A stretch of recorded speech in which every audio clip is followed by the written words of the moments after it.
OK, well, let's talk to John-Allan Namu. He's an investigative journalist in Nairobi. He's in the Kenyan capital this morning. John-Allan was driving alongside Riverside Drive when that attack happened. John-Allan, thank you so much for joining us. What happened? So as we were driving along Riverside, we heard a blast and rattling off of quite a bit of heavy gunfire. So we decided to pull over and I mean, fortunately or unfortunately, we had our cameras out because we had just come from assignment. And we saw two people who seemed to have been injured, had gunshot wounds, one in the back and one in the belly, running away from the direction of the Dusit hotel on 14 Riverside. After attending to them, we then approached the scene and saw the vehicle that the terrorists used to access the area. As we tried to get a little closer, we heard gunfire and retreated. At that point, emergency services, ambulances, as well as the first contingent of police officers from the Department of Criminal Investigations arrived. And with them, we were able to advance into the hotel to get a first look at what was happening. We saw two vehicles that were on fire. We weren't sure whether they had been exploded or, fire had been set off. Within the first few minutes, it became very apparent, talking to the people who were hiding in bushes, hiding in different parts of the complex of the Dusit Hotel, that at least four men at that time had accessed the compound and were firing in every direction and had headed into the hotel. So the first responders there, the officers from the Department of Criminal Investigations, then made a plan to try and access the area and get as many people out. So we spent our time at the heart of the operation for the first hour or so before other journalists, for the first maybe 10 to 15 minutes before other journalists, as well as other police officers, contingents from other sections of the armed forces got to Dusit. And it was then when we realized just how many people had been pinned down, had been trapped, were afraid of leaving where they were for fear, of course, of their own safety. We witnessed the rescue of about 70 to 100 people between the hours of 2:30 when we were there to about 5 o'clock in the evening, when we then left the premises.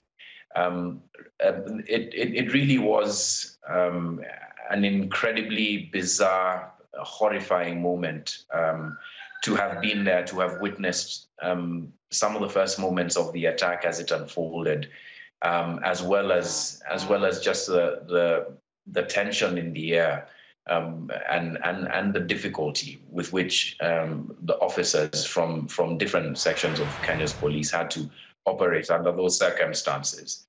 So that's essentially a rundown of what I saw yesterday. John-Allan, throughout the night here, we've been hearing reports of people being evacuated from the buildings within that complex. Talk us through how that would have happened, why these people would still be in those buildings, 12 hours after that initial attack? Well, there's 6 buildings in that complex. The complex has a hotel of several floors, I believe 6 to 7 floors. As well as different buildings that are of a similar height. And those buildings hold offices, they hold shops, and there'd be people doing all sorts of different things. So, of course, first there's a fear factor with people not knowing exactly what the situation is and hiding in various areas. Security officers, from what we saw, had to contend with that, as well as trying to establish friend from foe, especially in the early hours and going on into the later hours, because it's such a difficult.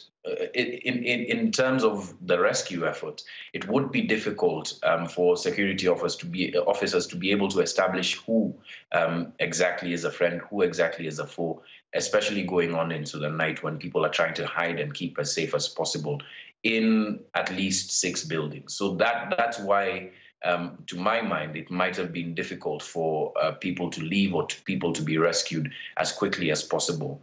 That said, the police officers and members of the rescue squad were very cautious as they went from floor to floor, searching for both the terrorists as well as people who needed rescuing, as well as perhaps explosive devices that may have been unexploded or rigged to explode when people access the area, when first responders access the area. That was a difficulty that I heard being explained while I was there and speaking to people who are on the ground, still exists as they go forward with this rescue operation. How far into that hotel did you get? So we got as far as the lobby area and into some of the office buildings on the outer periphery of the hotel. Because at that point the hotel was only partially safe, we weren't able to go beyond that, and it was important for us to keep in mind that we may have been interfering with the work of security officers. So we try to stay behind them and access the areas as and when they were able to move forward. John-Allan, this is a complex that's frequented by so many people every day, but this is also a country that is on high alert. We had the Inspector General of the police come out and say, listen, during the festive period, we were vigilant. Talk us through the security around that complex, what you had to do to get into that hotel. Well, to be able to access the hotel, there's a number of barriers that you have to drive through. Those are usually manned by at least 4 to 5 security officers, as well as guards from private security firms, some armed, some unarmed. At that point, that area was completely abandoned. The gunfire was coming from inside the complex. So in terms of being able to access the areas that we did, in terms of getting there, it didn't seem that difficult because there really wasn't anybody there. But I think it was a caution with which we were progressing to ensure that on an average day, safe. And there's a bit of a delay, John-Allan, but on an average day, to get into the complex, let alone into Dusit D2, would have been fairly difficult, wouldn't it? Yes, it would have been fairly difficult. As I had explained, there's two barriers before you access either the office complexes on the right or Dusit Hotel on the left.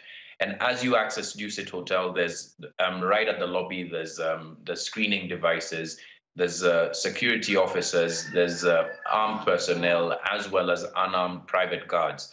So it would have been notionally difficult for people to just walk in. But based on the CCTV footage that has been that we've been seeing, the attackers were firing at will. So the first response for anybody might have been to take cover. But the security officers who may have been there also allegedly returned fire. That we haven't established yet. OK, I want to look at this now in the context of the Westgate attack of 2013. There was a lot of criticism about the response, and specifically about the response with the police and then the KDF, the Kenyan Armed Forces, coming in.